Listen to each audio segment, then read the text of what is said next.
Aqui então nós temos duas histórias: a história de Jonas, que ele vivia um momento que ele estava na tempestade, e a história de Jesus, que também estava cumprindo um propósito em obediência ao Senhor, ao Pai. Então Jesus, ele no momento que ele estava atravessando o mar, ele estava debaixo de um cumprir de uma orientação. Ele estava levando o Evangelho, a palavra do Senhor. Só que mesmo assim sobreveio o que? Uma tempestade. E nós, como normalmente, eu quando era jovem, eu até gosto de falar algumas experiências, eu chorava muito aos pés do Senhor. Por quê?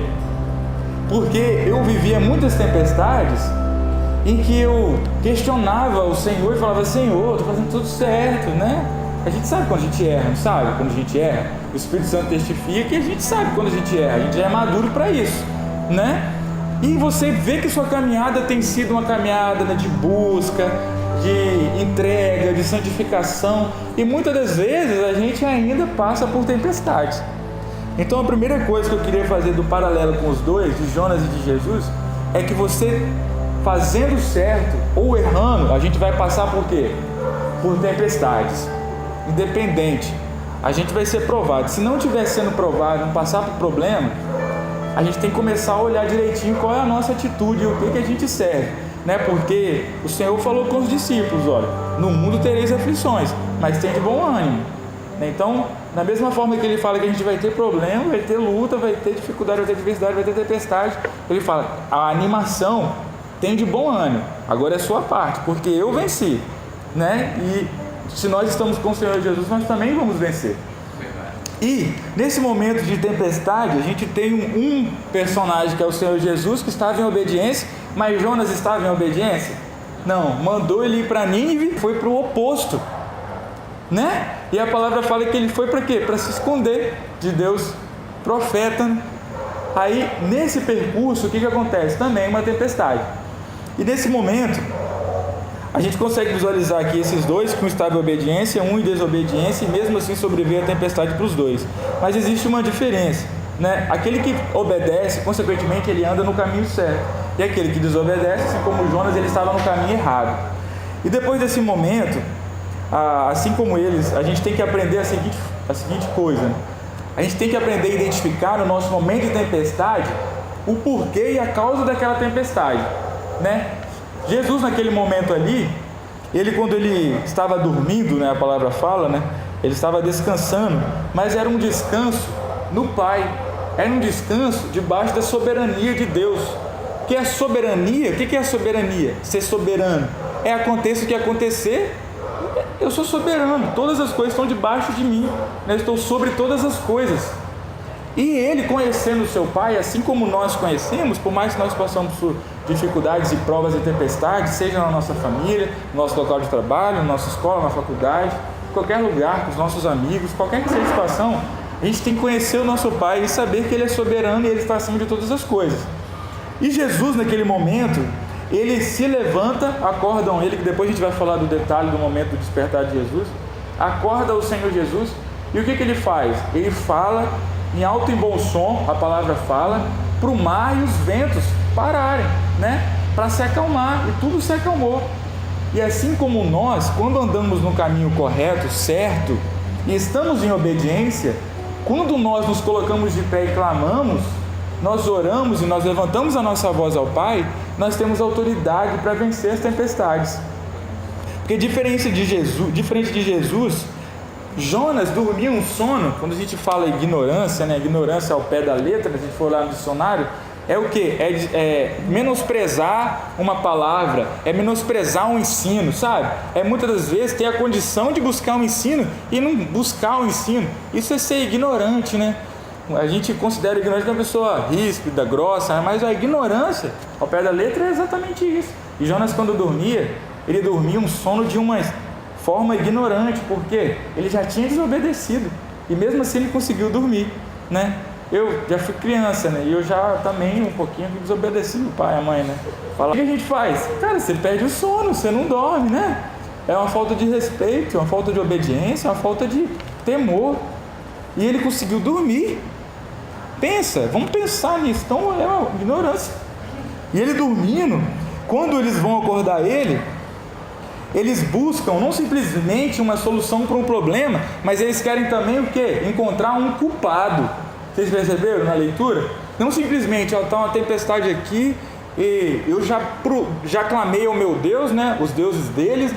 Quando chega Jonas e acorda ele, o que eles perguntam? Olha, quem é você? De onde você vem? Para onde você vai? Qual é o seu Deus? E esse posicionamento nós temos que ter no momento das tempestades, né? A gente não pode esquecer de onde nós viemos, para onde nós vamos, o povo que nós somos, ao Deus que nós servimos. E assim como Jonas, por mais que ele estava no momento de desobediência, aqui vem um momento mais bonito que falou mais comigo. Eu acho que a palavra de Deus, ela é para cada um, a gente recebe de uma forma especial. Eu acho que aquilo que Deus quer para a vida do Tiago, para a Mariana, para o Igor, para o Tiago, para o Lequinho, para o Pedro, para a Vanessa, para a Vanusa, para o Alex, cada um é diferente, porque a gente está vivendo momentos diferentes, de tempestades diferentes. Só que Jonas, nesse momento que ele foi ali acordado, quando ele acordou, ele acordou não simplesmente de um sono físico, concorda? Porque ele também, essa tempestade aqui, tem alguma coisa errada, e o erro está comigo, eu desobedeci, e não que Deus aqui está querendo ser um juízo. A gente tem que aprender a observar como Deus nos ama, porque a proposta de Deus aqui fazer aquela tempestade, sabe o que era? Eu vejo da seguinte forma: Deus queria trazer Jonas para o caminho correto novamente. E a gente às vezes, por mais que a gente está num momento difícil, tempestade, a gente olha para Deus e fala assim: Senhor, eu estou ali todo dia, vou nas reuniões, a galera falta, mas eu estou lá, né? Todo mundo pensa assim, né? Porque já olha para o lado, procura o culpado no barco. Senhor, eu obedeço, eu faço tudo bonitinho, mas por que está acontecendo isso? A gente não quer passar por aquele momento de tempestade. Mas Deus queria o que com Jonas naquele momento? Não simplesmente provar ali e mostrar para todo mundo que ele é o Deus e que Jonas errou. Mas Jonas, com aquela atitude, ele teve o que? O arrependimento. Então Jonas não simplesmente acordou de um sono físico, porque falando um pouquinho de sono, eu estava pensando sobre o assunto sono. O sono é o seguinte: quando a gente dorme, a gente não tem ciência das coisas que a gente faz, né? Até o sonho que você sonha, eu não lembro muitas das vezes do sonho que eu tive. Vocês lembram de tudo? A média de sonhos por noite é de 8 sonhos por noite. Google ajuda, né? Aí é 8 sonhos e a gente não consegue lembrar nem de um. A gente sonha muito, tá? É porque a gente não consegue lembrar. E não sei se vocês já perceberam, eu não consigo cochilar. Eu não consigo cochilar assim em algum lugar. Camila, né, parece que ela tem um sensor, minha esposa, né? Ela não gosta que eu falo dela, mas é a família, né? Ela, se ela entrar no carro, se ela entrar no ônibus, ela dorme. Se ela entrar no barco, a gente foi fazer um passeio de balsa, ela dormiu na balsa, porque é calor, ela dorme em qualquer lugar. E o Dudu tá indo na mesma vibe também. E eu não consigo dormir, eu tenho inveja de quem consegue cochilar, Alex. Hoje à tarde, a gente participou de uma prova lá, eu pensei, hoje eu vou dormir. Não consegui dormir à tarde. Então é coisa minha, né? Mas voltando a falar no sono, então o sono, quando a gente está dormindo, a gente não tem ciência das coisas que a gente faz. E espiritualmente, muitas das vezes a gente vive um momento de sono, de dormir. Então muitas pessoas hoje, elas estão dormindo. Os sinais estão aí, né? O pessoal lá fora não sabe ainda, está dormindo espiritualmente. E falando de nós também, espiritualmente, o trabalho na obra do Senhor, a espiritualidade, com os meios de graça, né? Com todas as atribuições que o Senhor tem confiado em nossas mãos.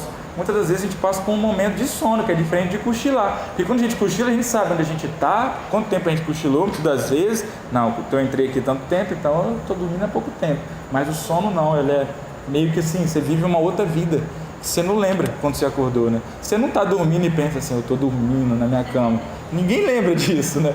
Então eu queria que vocês abrissem Efésios 5,14.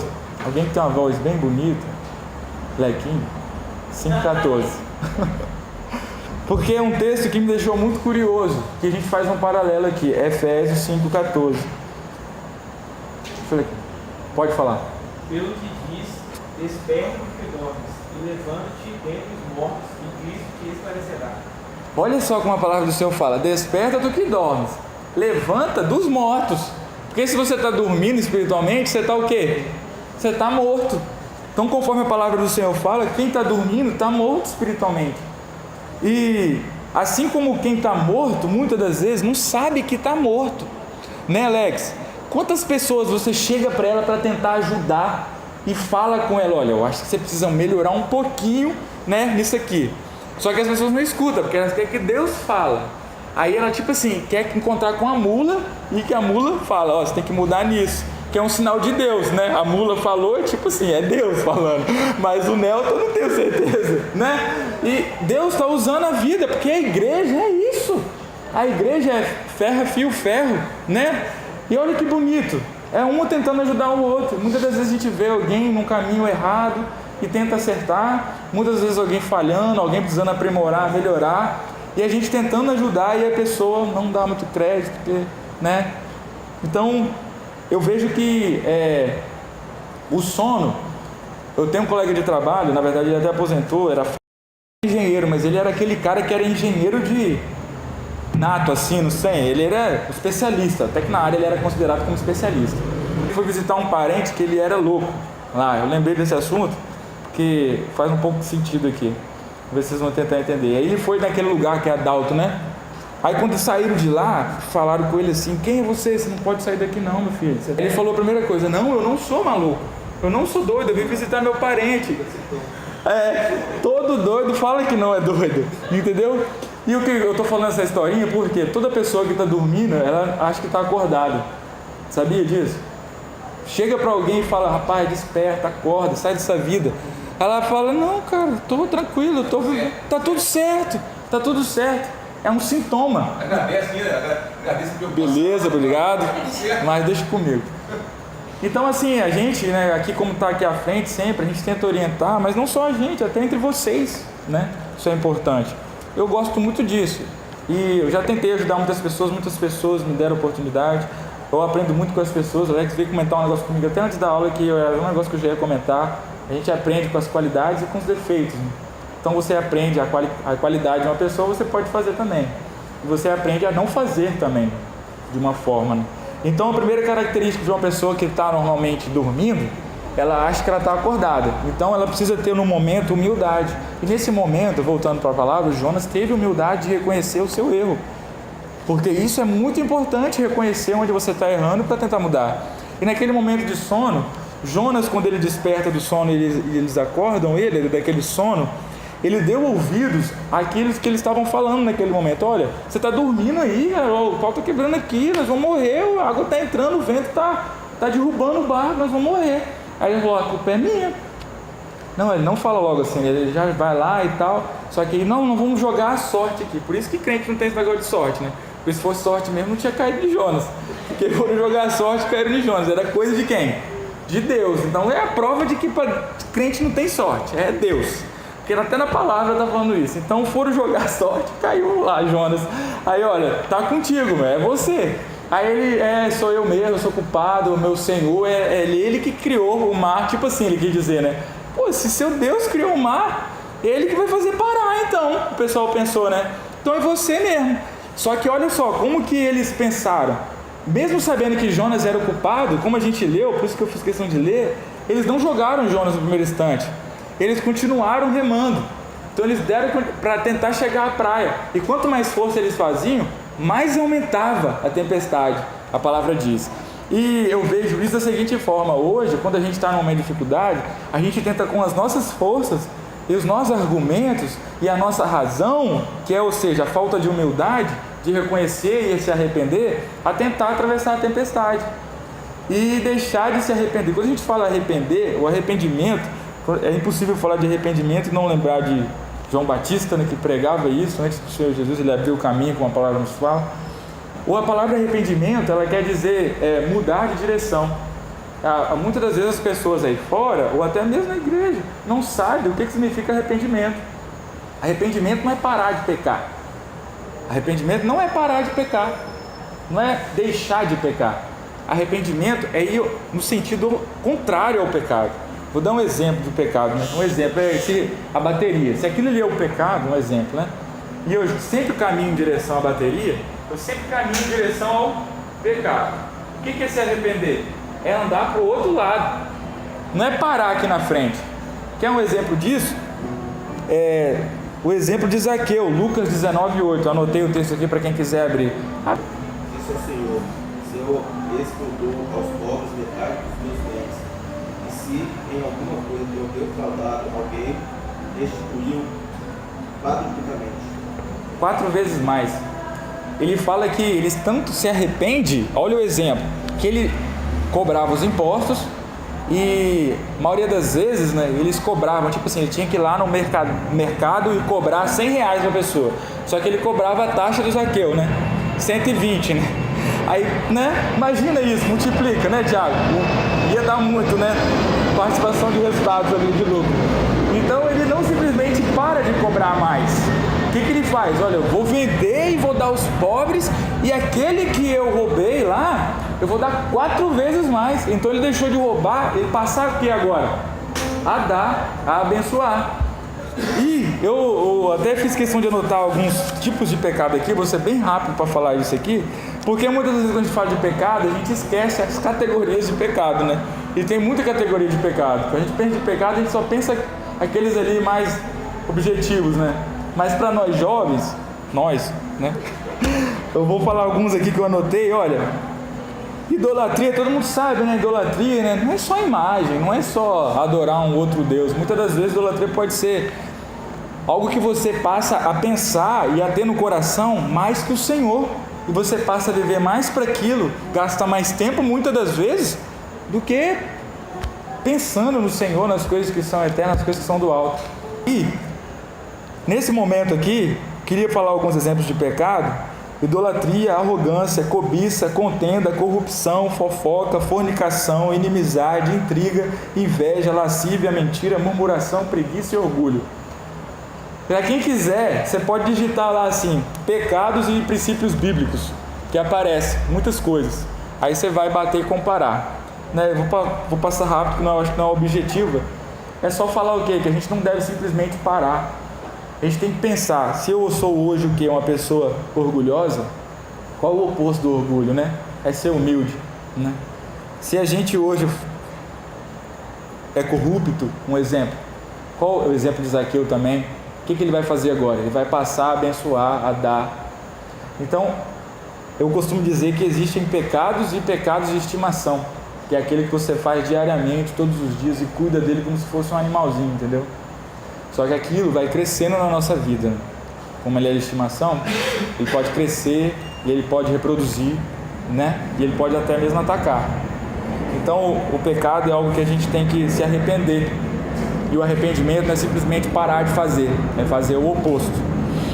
E quando a gente se arrepende, Jonas nesse momento, ele se arrependeu, e a atitude dele não era igual a de Jesus, que era ficar de pé e falar em alta voz, né? A atitude de Jonas era o quê? O que ele teve que fazer? Fazer o quê? Pular, né? Ele pulou do barco. E quando nós estamos no caminho certo, conforme nós falamos no início, a gente tem autoridade para clamar ao Senhor. Mas quando a gente está no erro ou no pecado, o que a gente tem que fazer? A gente tem que se arrepender. A gente tem que pular desse barco. E a gente tem que reconhecer o nosso erro, porque Deus quer levar a gente de volta para o caminho correto. A tempestade não é algo que ela só acontece para alguém que está fazendo alguma coisa errada.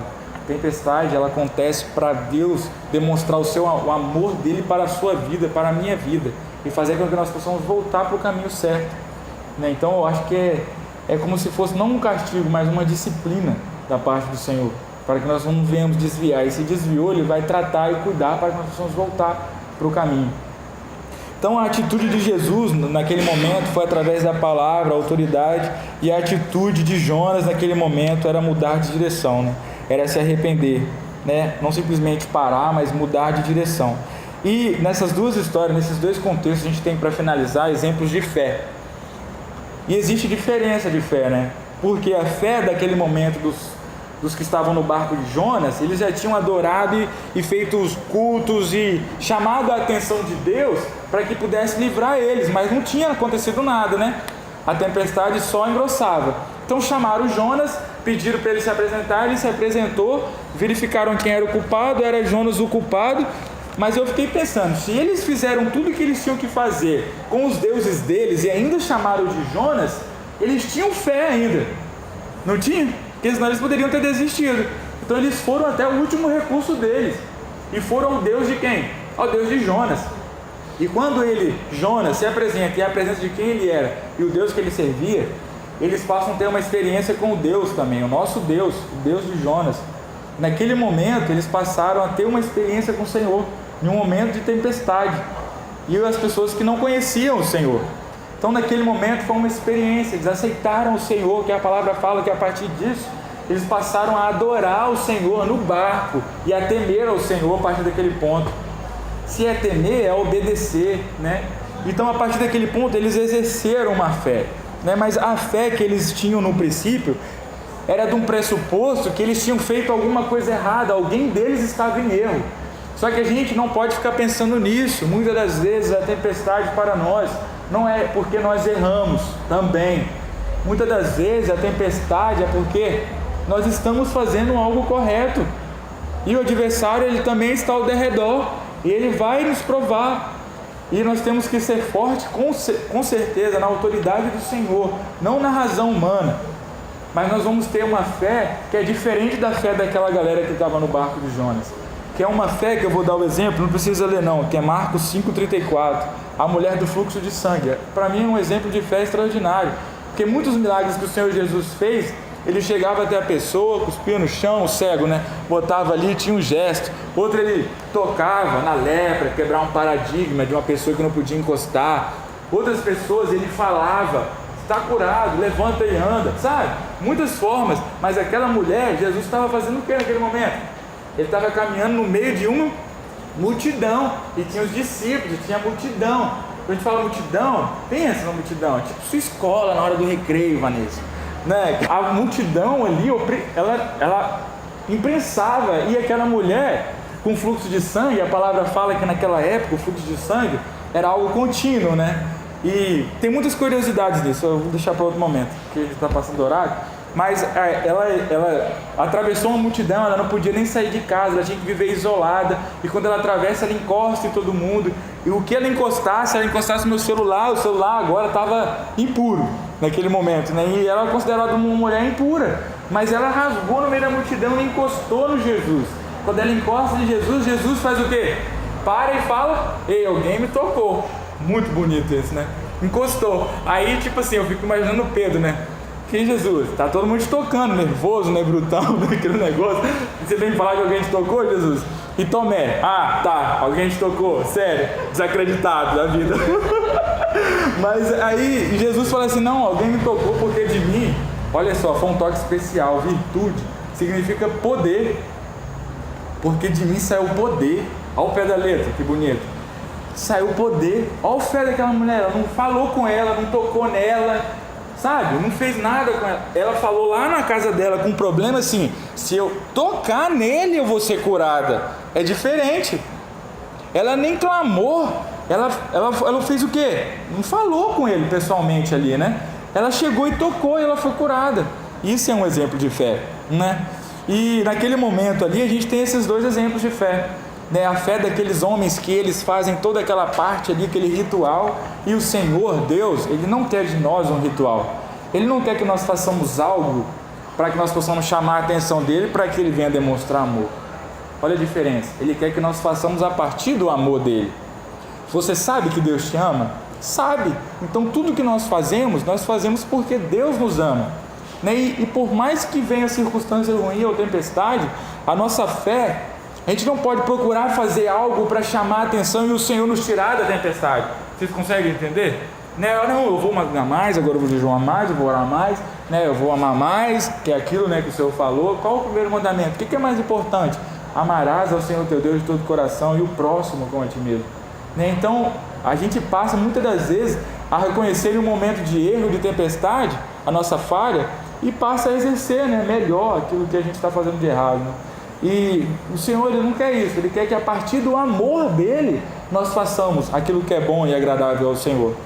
E uma vez eu estava orando ao Senhor, falei: Senhor, trabalho de jovens, né, isso aí é uma outra categoria, eu acho que eu não estava assim. Mas aí um dia eu senti muito forte no meu coração essa coisa do amor, né? Que Deus, Ele não está preocupado com o meu desempenho aqui agora, né? Ele não está preocupado se eu vou fazer bonito, se eu vou cantar, se eu vou pregar bonito, se eu vou dar uma aula boa. Independente disso, Deus me ama. né? Independente daquilo que você faz, do nível de responsabilidade, de compromisso, de comprometimento, Deus, Ele ama a sua vida, e não é porque você faz menos ou faz mais que você vai agradar, que você tem mais fé ou que você tem menos fé. É aquilo que você tem no seu coração.